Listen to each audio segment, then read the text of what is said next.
ng masa.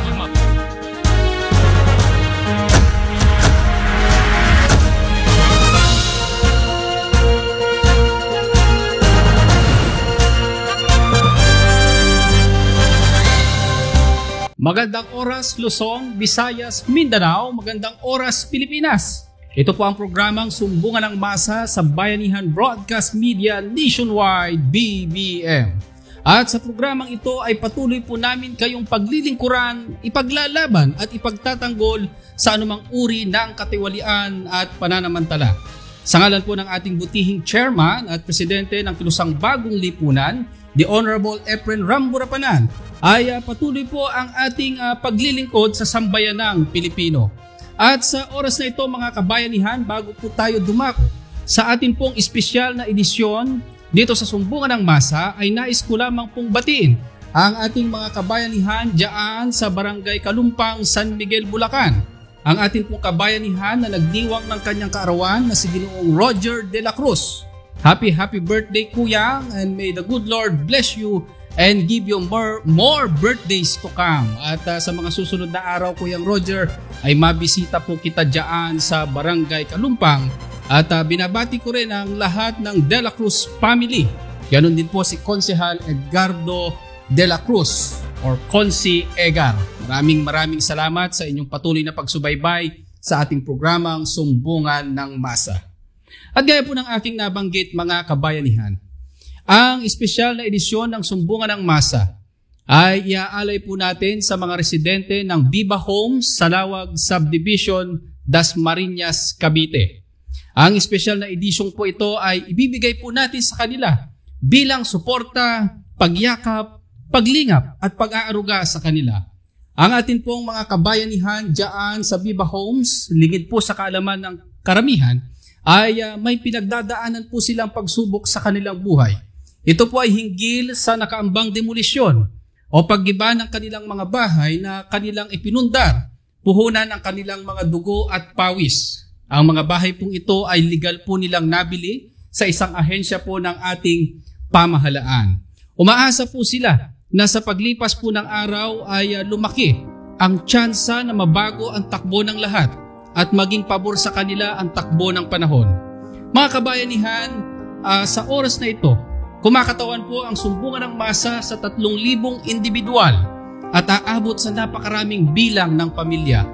Ang inyong pong lingkod ay personal na bumisita at naging bahagi ng ginanap nilang seryeng vigil na kung saan ay mapayapa nilang inihayag ang kanilang paghingi ng tulong sa ating Pangulong Ferdinand Bongbong Marcos. End the demolition! Save Viva Homes! End the demolition! Save Viva Homes! Humihingi ko ng pansin mula po sa inyo upang isalba ang kanilang tahanan. Save Viva Homes! Save Viva Homes! Save Viva Homes! Save Viva Homes! Umaasa po sila na ang ating Pangulo ay magbibigay ng mandato sa mga ahensyang may kinalaman o may kaugnayan sa kanilang pinagdadaanan. At mga kabayanihan, ang inyong pong nakikita sa mga oras na ito ay ang isa sa mga serye ng vigil na kanila pong isinagawa nitong mga nagdaang araw. Sama-sama po ang mga buong residente ng Viva Homes.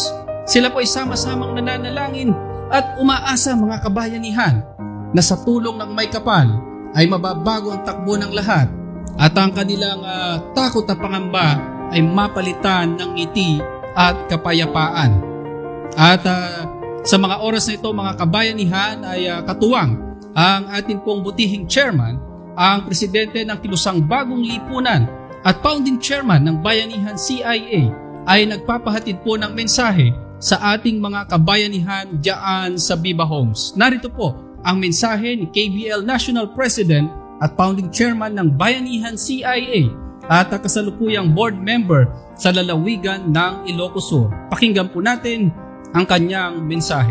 Mga minamahal kong presidente at organisasyon ng Viva Homes, I am committed to help you in our own simple way sa CIA Bayanihan Broadcast Media together with Sir Benny Malignem. We'll do all our best. Alam kong mabigat ang pinagdadala yung problema sa ngayon. But I will tell you, in our simple way, hindi po namin kayo papabayaan. Though we came late, but meron pa rin pag-asa.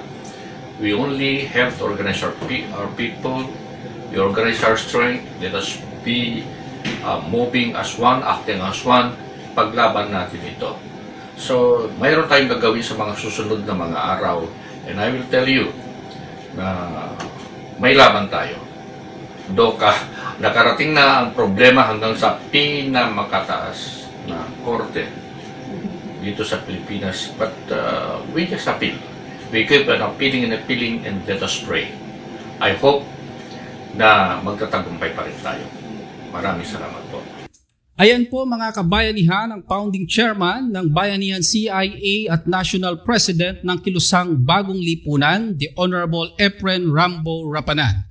At sa mga oras na ito mga kabayanihan ay patuloy po tayong nagpapadala ng komunikasyon at nakikipag-ugnayan sa mga ahensyang may kinalaman po sa isyong ito. Lubos rin pong nagpapasalamat ang sumbungan ng masa kina Ginoong Eric Paredes at Ginoong Oscar Honor na sila po ang nakiusap sa inyo pong lingkod at dito sa programang Sumbungan ng Masa na tulungan po ang ating mga kabayanihan dyan sa Viva Homes. Umaasa din po ako mga kabayanihan, lalong-lalo na po yung mga batang yan na nakikita po ninyo sa inyong mga screen. Sila po ay nananawagan na maisalba ang kanilang kinamulatang tahanan, ang bahay na nagmulat sa kanilang kamusmusan, ang bahay na ipinundar ng kanilang mga magulang, bahay na nagsilbing silungan at kanilang kanlungan ng pagmamahalan. Mga kabayanihan, hinihiling ko po sa inyong lahat sa naabot po ng programang Sumbungan ng Masa na ang espesyal na edisyong ito ay sama-sama po nating i-share sa lahat ng Pilipino sa buong Pilipinas at maging sa labas po ng ating bansa. Isama rin po natin sa panalangin ang ating mga kababayan dito sa Viva Homes Subdivision.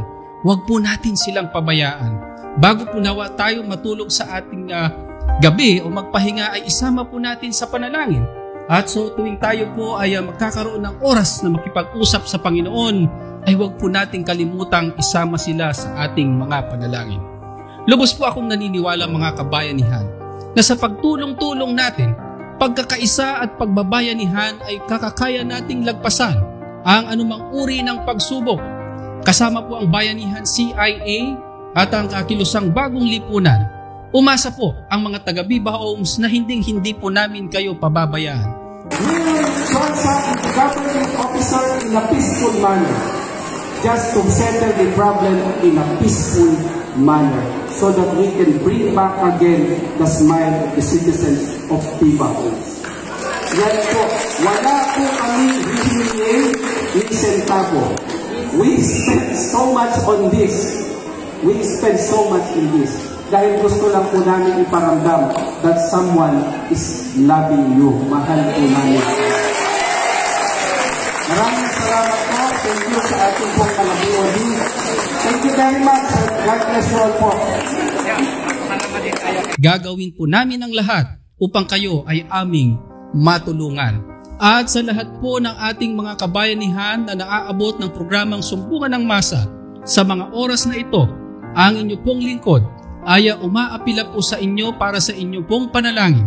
At kung mga may nais po kayong ipaabot na tulong sa ating mga kabayanihan diyan sa Viva Homes Subdivision, sa Lawag, Dasmariñas, Cavite, ay maaaring makipag-ugnayan lamang po sa aming himpilan o maaari po kayong dumiretso mismo doon po sa HOA officers.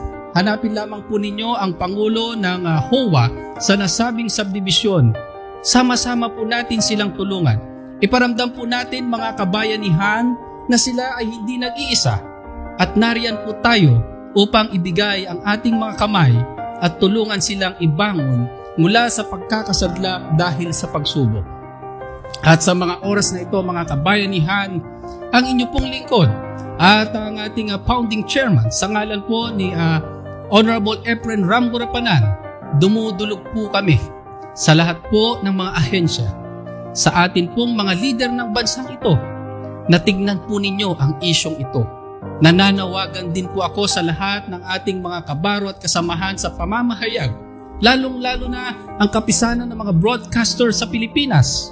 Bigyang pansin po ninyo ang hinaing at panawagan ng ating mga kababayan sa Viva Homes Subdivision. Umaasa po kami na matatapos po ang problemang ito sa maayos at mapayapang pamamaraan. Hindi po kami titigil dito sa sumbungan ng masa at sa Bayanihan Broadcast Media hanggat hindi po nabibigyang tugon o nabibigyan ng konkretong tugon ang pinagdadaan ng problema ng ating mga kabayanihan dyan sa Viva Homes. Napakarami pong mga bata, senior citizens, at kung kayo po ay madadalaw dito po sa Viva Homes ay madarama po ninyo ang kanilang pangamba at bigat ng kanilang pinapasan. Mga kabayanihan, ito po ang oras na kailangan tayo ng ating mga kababayan. Panahon na tayo po ay magkaisa at iabot ang ating mga kamay sa kanila. Atin pong iparamdam na may bukas pang darating na punong-puno ng pag-asa. Lubos pong umaasa ang inyong lingkod at ang buong puwersa ng sumbungan ng masa sa ilalim ng Bayanihan Broadcast Media Nationwide, BBM, na matatapos po ang sigalot na ito sa isang mapayapa at maayos na pamamaraan. Maraming salamat. Kapit lang mga kabayanihan dyan sa Viva Homes. Narito po kami at hindi po namin kayo pababayaan sapagkat lubos po kaming naniniwala na sabay-sabay po tayong babangong muli. Magandang oras Pilipinas, pagpalain po kayo ng poong may kapal.